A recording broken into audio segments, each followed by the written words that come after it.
रघुकुल रीत सदा चली आई, प्राण जाए पर वचन न जाई। जय श्री राम विद्वानों, स्वागत है अपने चैनल पर। यदि अभी तक चैनल को सब्सक्राइब नहीं किया तो सब्सक्राइब कर लें। बहुत सारे धार्मिक भारतीय सनातन धर्म ग्रंथ से संबंधित वीडियो हम लेकर आते रहते हैं।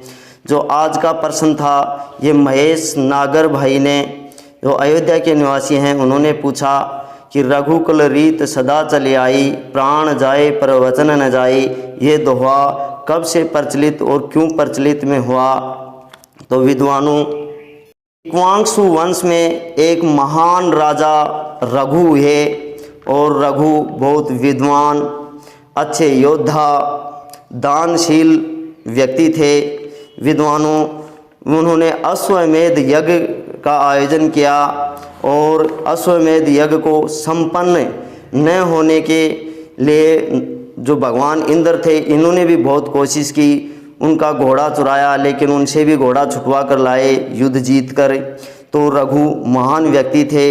विद्वानों, जैसे ही विश्वजीत यज्ञ अश्वमेध संपूर्ण करते हैं, राजा रघु अपने जितनी भी प्रजा थी सभी चारों ओर ढिंढोरा पिटवाते हैं और अपनी धन माया को दान कर देते हैं, याचकों को बांट देते हैं, ब्राह्मणों को बांट देते हैं और अपनी जितनी भी संपत्ति थी उनको बांट देते हैं। कहा जाता है एक तपस्वी उनके घर पर आए हुए थे और वो कोई दान नहीं ले रहे थे, एक टकी उनकी पत्नी की तरफ देख रहे थे। विद्वानों, महाराज रघु उनकी काम भावना को पहचान जाते हैं और अपनी पत्नी को उन्हें सौंप देते हैं।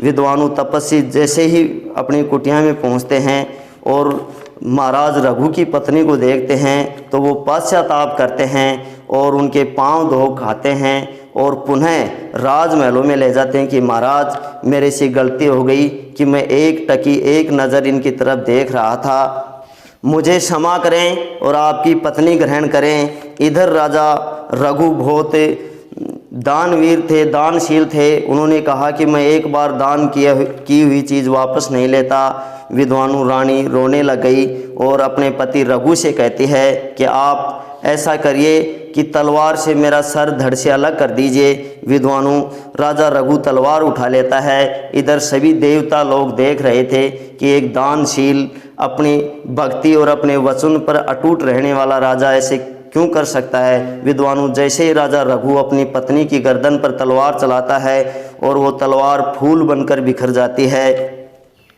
विद्वानों, इधर जब सारा जो राजा रघु थे सारा धन याचकों में बांट देते हैं, उनके पास कुछ नहीं बचा होता है, तभी वरतंतु ऋषि के शिष्य कोत्स ऋषि वहाँ पहुँचते हैं और वो कहते हैं कि हे महाराज रघु, मेरे से मेरे गुरु वरतंतु ने 14 करोड़ स्वर्ण मुद्राएं दान में मांग ली, तो मैं देने योग्य नहीं हूँ और मैं आशा करके आपके पास आया हूँ।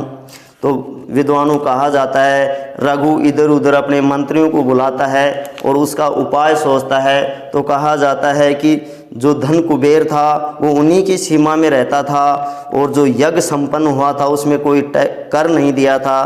तो विद्वानों, कहा जाता है रघु ने कुबेर पर चढ़ाई कर दी युद्ध के लिए और उधर कुबेर उनकी दानशीलता और दान भावना के कारण पहले से ही लाचार था। तो रघु के घर बहुत सारे धन माया और धन धान्य के खजाने भर दिए। विद्वानों, कहा जाता है उसे ऋषि कोत्स को 14 करोड़ स्वर्ण मुद्राएं दी। इस प्रकार एक वचन के पक्के वचन के धनी राजा रघु होने के कारण ये जो दोहा है ये प्रचलित में आया, रघुकुल रीत सदा चली आई, प्राण जाए पर वचन न जाई। तो विद्वानों, आशा करते हैं जो आज का हमारे पहली प्रश्न था ये अच्छा लगा होगा। तो बने रहें अपने चैनल पर। धन्यवाद। जय हिंद, जय भारत।